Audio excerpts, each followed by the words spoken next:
suppose you say it is a cult in part because you don't necessarily care if anybody else wants to appreciate it or approve No, it. you don't. You really don't. I mean, it was when I started. My dad was so against it. You want to get muscles, go out here and get in that field and hoe a little bit and get some muscles you can use. And he could not understand why I wanted to work out.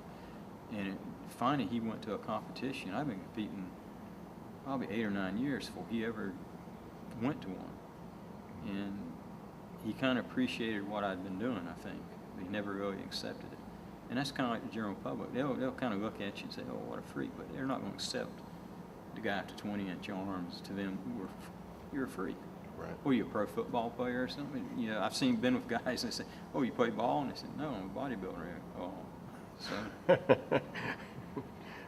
Well, we really do appreciate the time that you've given us over this season and learning more about the sport and such, and the great shows that you put on, and the leadership that you show amongst the judges, and developing the camaraderie amongst the athletes. At the Southeastern, I'd gone and interviewed this one gentleman who had competed in the over 40 class, and that was one thing that he mentioned. He said what set the show apart was the camaraderie.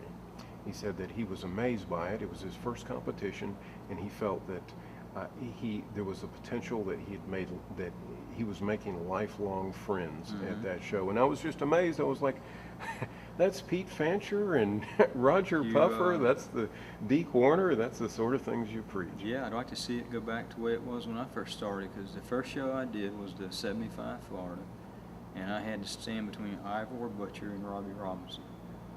And it was just, I didn't know where, when I did a quarter turn and he looked at Robbie's back, I was afraid I was going to upchuck all over his back. And went backstage, and I'm just beside myself, and I'm having a brain lapse here. I'm so tired, but oh golly, the guy goes over in Melbourne, big, huge black man. He comes up to me and he says, "First show?" And I said, "Yeah." And he said, "Well, how did you train and diet for the show?" And I told him. Well, every show after that, we would sit and talk. And all us guys would sit as a group and talk. There was none of this off to the corner and this single-mindedness thing. Everybody, every show is basically the same core 15, 18 guys that competed in every show. It might be 40 guys in the show, but there's always that core of us that were there. And we had this camaraderie. I mean, we would sit down and talk about training and diet and what are you doing and experimenting. And I saw that once I became chairman and being backstage at the night shows and seeing this wasn't taking place. These guys were off in the corner by themselves. They had a trainer. "Oh, you're better than that guy," and giving them all this rah-rah talk when the training's over. Right. Talk to him that way in the gym. That guy's doing more work. You should train harder. It's too late when you get to the show. You got to race what you brought. Right. Suppose an element of why some might think you talk against the trainers in part because it really is. They started at taking the camaraderie out of it and put antagonistic behavior backstage, which is not what this is about. We're a cult, we should be combined as a unit backstage. And guys should be helping each other. And there was talk about that at the meeting this year, that you want to restrict the trainers from being in the back and that sort of thing, in part for that reason. Well, not only that, but MPC insurance doesn't cover it. So John Schreiker brought it up. If that trainer slips and falls and breaks a leg, he's going to sue the promoter. Somebody's going to get sued. We're in a litigating society. Nobody's going to take an injury and walk away. Somebody's got to be at fault except for the guy that hurt himself. But that's an element of it, though. In part, is to kind of bring back the more of the camaraderie and less of the you're on my team, you're in my team. And and you make friends in this part of your life, and then in your business life you got friends, in your social area everybody's got friends, and sometimes they intermingle in that circle. And I've said it in my competitor meetings, the best friend I ever had in my life was Ron Dudley. And I met him, he expedited all the shows in St. Pete.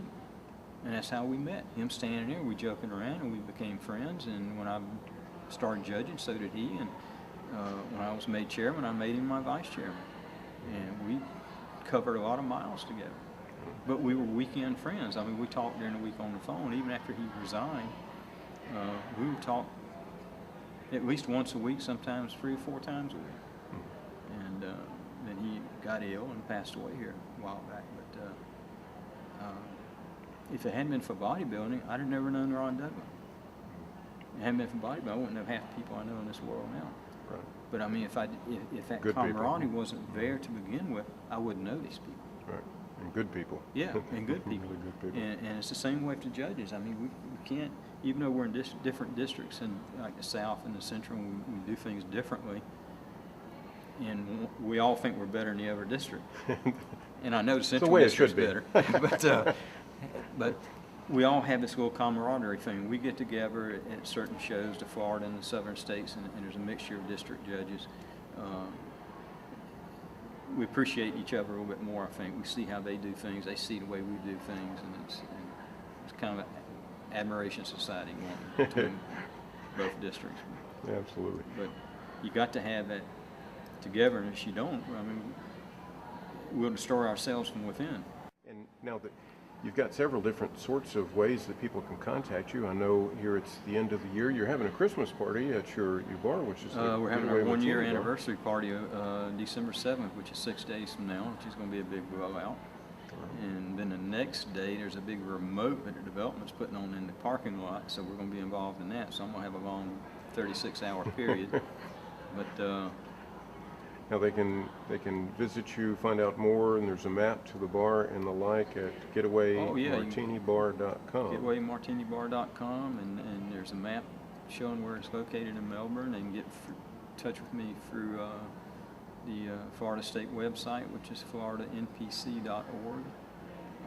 And the All-South Championships. And the All-South Championships. My phone number's on there. I mean, easily gotten. If you can't find me, you're not putting forth any effort. I think my cell phone number's published everywhere on the internet, so it's no big deal. Well, we thank you for spending the time. It's been a great year, and we look forward to 2008 with you. We're going to have some fun in 2008. Thanks, sir.